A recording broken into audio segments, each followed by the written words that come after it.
Le confin des contes de Noël. Avec France Bleu Lorraine. Le Noël de Jocelyne. Mesdames et messieurs, le magasin va fermer ses portes dans quelques minutes. Merci de vous diriger vers les caisses. À la caisse numéro 7, Jocelyne s'interroge.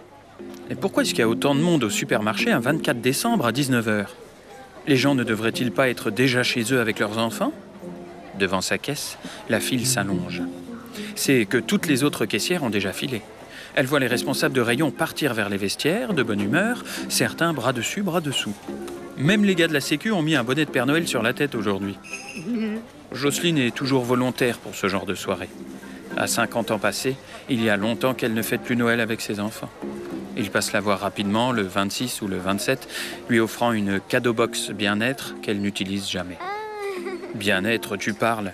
Avec son mal de dos, c'est une cadeau-box changement complet de colonne vertébrale qu'il lui faudrait, pas bien-être. De toute façon, Jocelyne a renoncé à être bien depuis que son mari, le poissonnier, est parti avec la chef du rayon textile. Devant elle, les clients défilent, indifférents. Ils ne la voient même pas, absorbés par leurs affaires. Jocelyne est invisible, elle le sait. Plus personne ne fait attention à elle. Dans la vie aussi, Jocelyne est une caissière. Et c'est pas super.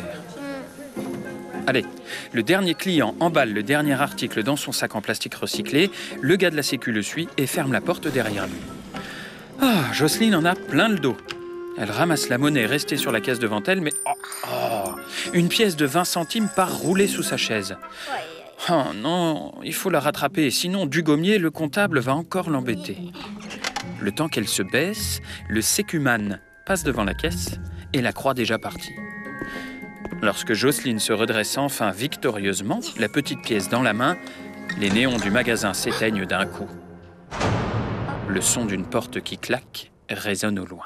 « Y a quelqu'un ? Ouh ! Y a encore quelqu'un ?» Jocelyne n'y croit pas.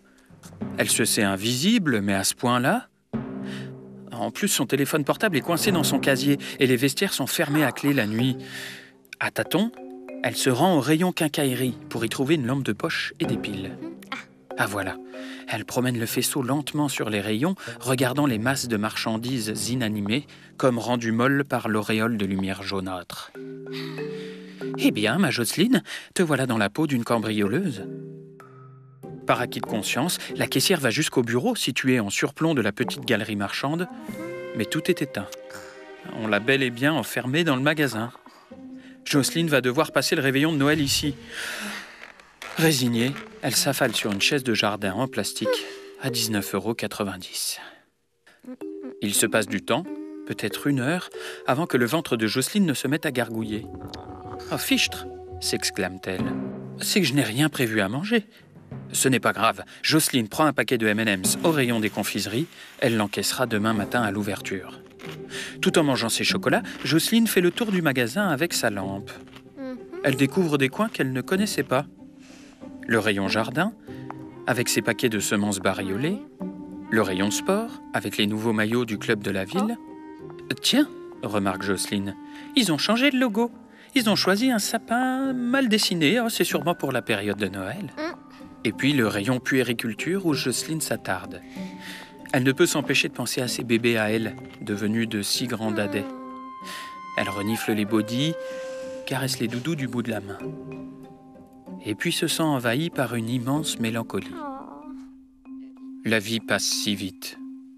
On est une jeune fille passionnée par les enfants, on veut devenir puéricultrice ou monitrice de colonie, une femme forte et indépendante, et puis on trouve un job d'été à la caisse d'un supermarché. Le job devient un métier, il vous apporte un mari, des enfants, et puis la vie est une éternité.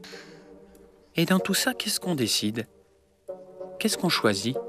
Se questionne Jocelyne en ouvrant un deuxième paquet de M&M's. Elle sent la révolte gronder en elle. La vie l'a déjà usée, lui a piqué sa famille et sa santé. Elle ne va quand même pas se laisser piquer aussi Noël. Ah, pour ces vols-là, il n'y a pas d'agent de sécu, croyez-moi. Oui, la caissière parle toute seule. Direction le rayon maquillage. Jocelyne va se faire belle. C'est décidé. Un trait sous les yeux, du rouge à lèvres, du parfum. Jocelyne se sent bien. Au rayon mode, elle prend le chemisier le plus cher et à la poissonnerie, le saumon le plus fumé. En voilà un merveilleux dîner. Jocelyne mange le poisson directement avec les mains et s'essuie dans le chemisier après chaque bouchée. Elle remet ensuite l'habit en rayon et glisse des sardines dans les bottes du vendeur de poissons. Cadeau pour son ex-mari et sa poupée. Au rayon sucrerie, Jocelyne remplit tout un panier de chocolat au lait. Puis elle le fait fondre dans une marmite à confiture de la quincaillerie avec un réchaud à gaz du rayon camping, avant de tout verser dans une piscine à boudin du rayon jardinerie loisirs. Oh, le bon bain que voilà! Oh, Jocelyne pétille, coupe de champagne à la main. Elle se fait un masque hydratant au chocolat, se noue une serviette sur la tête. La voilà, la cadeau box bien-être. Il y a longtemps qu'elle ne s'est pas sentie aussi bien. Avant de s'endormir avec délice dans un hamac monté à cet effet, Jocelyne glisse encore 2 oursins dans les poches de la blouse de Dugommier, histoire de lui rappeler combien il est radin. Lorsque M. Dugommier trouve Jocelyne endormie, le lendemain matin, il ne dit rien.